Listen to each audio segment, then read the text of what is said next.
Hi everyone, it's Brooke and I am back to make a booktube video after being away for quite some time.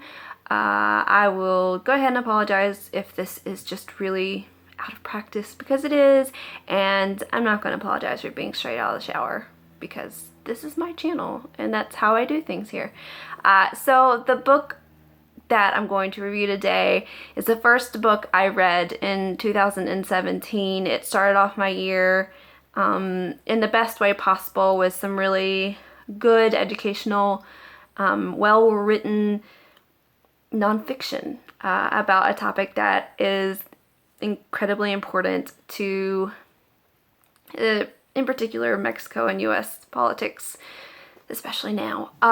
And that book is The Devil's Highway by Luis Alberto Urrea, who is a very well-known and prolific writer who was born in Mexico, but he lives in the suburbs of Chicago now, I believe. And this is his account of a group of men who, Mexican men, I think there were 26 of them, who went into they crossed the border from Mexico into the U.S. Into this area of Arizona known as the Devil's Highway, which is basically just a desert death trap. And the coyote, their guide, who was supposed to lead them to, at the very least, a ride out of the desert, got lost and then abandoned them. And I think 12 died. 12 or 14 died, which was at the time, back in 2001, one of the largest casualty events due to crossing the border on foot. So it was big, huge international news, and this book was written in 2004, which does make it, as far as like the way politics, border politics in the U.S. Mexico or what's happening there is different.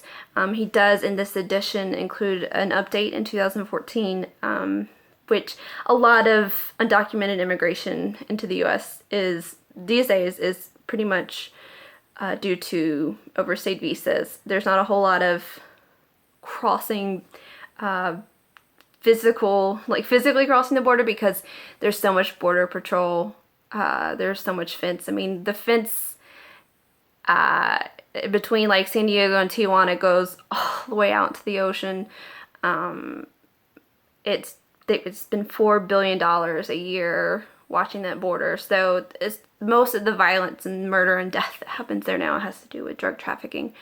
But this is still important, and it still, I think, combats the narrative that the U.S. likes to sell to its citizens, that the Mexicans crossing the borders are, as Donald Trump so eloquently put it, rapists and murderers. And this uses that group of men to expand upon American politics, Mexican politics, Mexico as a country, the peoples who live in Mexico, the reasons they would have for staying or leaving Mexico, the Mexican people who exploit the kind of the desperation a lot of the poor people have, the ways that the people exploiting the coyotes, these guides, who are doing terrible things, but for their own reasons, and then the U.S.'s complicity and the people on the U.S. side who are, to blame, and like the U.S. Border Patrol, who is hated by both the right and the left, and the ways that they're corrupt, and then the ways that they also help. It's a very well-balanced view of the politics surrounding the U.S.-Mexico border, and I really appreciated that, because I think it can be easy to paint anyone as a villain or anyone as a savior, and none of those narratives are true often, and they're generally not interesting. So I think he does such a great job of balancing all sides of a story, and even when you know that certain people are bad, like, you are able to understand why they're doing what they're doing. And he takes the men who cross the border, these innocent people, and he makes sure that they stay innocent, that they are the victims. These are people who are just trying to do better for them and themselves and their families, their children, and to make a better life. And he makes sure you never lose sight of that, which is much needed, I think, in the ways that we think about Mexicans and Mexican Americans. And I would definitely suggest anyone read this. I gave this 5 stars. It's taught in universities and high schools throughout the U.S. now, apparently, which is great. And he is such a great writer. He writes a lot of fiction, and you can tell that because it reads, like, it takes so many, like, narrative risks. Like, it's not necessarily always linear. It can read almost fable-esque at times. It can be very factual and straightforward at times. It's so engaging and easy to read, a complete page turner. The first chapter, you know, he just puts you in the middle of this desert and this heat, and he kind of puts you in the minds of the men who were hallucinating and dehydrated and near death. And so that first chapter kind of mimics that kind of the place you would be in your mind at that point. It jumps around, it's sort of incoherent.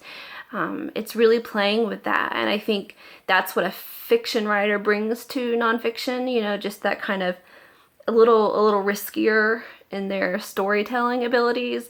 And I adored this, and I fully intend to read more of his work, both nonfiction and fiction, and I think that it's a great book to read if you haven't already.